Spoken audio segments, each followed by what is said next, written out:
Hi everybody, I'm Glenn Deemer and welcome to This Week in College Football History. This week we take you back to September 21st, 1996. Second-ranked Tennessee hosting number 4 Florida in Knoxville. This was a heavyweight battle. The year before, the Gators beat the Volunteers in Gainesville on their way to an undefeated regular season and a berth in the national championship game. For Tennessee, it was the only blemish on what could have been its perfect season.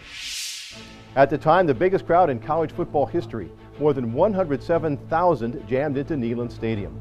Not even a light rain could dampen the sellout crowd's enthusiasm. The tone was set early. First quarter, 4th and 10 from the 35. Florida head coach Steve Spurrier goes for it. Quarterback Danny Werfel shows his poise by going back to pass and then firing a strike to Riedel Anthony. Touchdown. On the replay, watch as Anthony splits the coverage and Werfel delivers the perfect pass. Now it was the Gators' defense's turn to come up with a big play.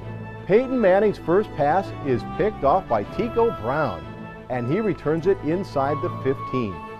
Moments later, it's Werfel to Terry Jackson, and less than 5 minutes into the game, it's 14-0 Florida.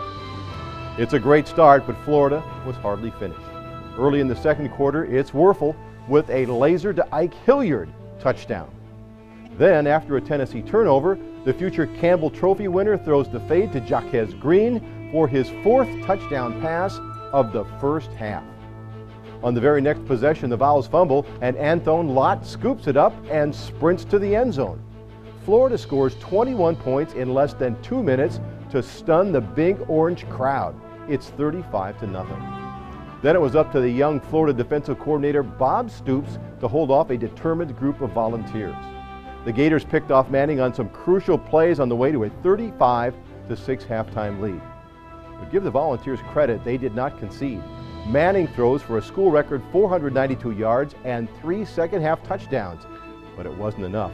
Florida wins 35-29, its 4th consecutive victory in this SEC East series. The day got even better for the Gators as number 1 Nebraska lost later that night, and Florida had staked its claim to the top spot in college football. It may have been a rainy day on Rocky Top, but the sun was definitely shining on the Gators. Florida's only loss in a regular season was a season ender to rival Florida State, seemingly ending its chance for a shot at the national championship.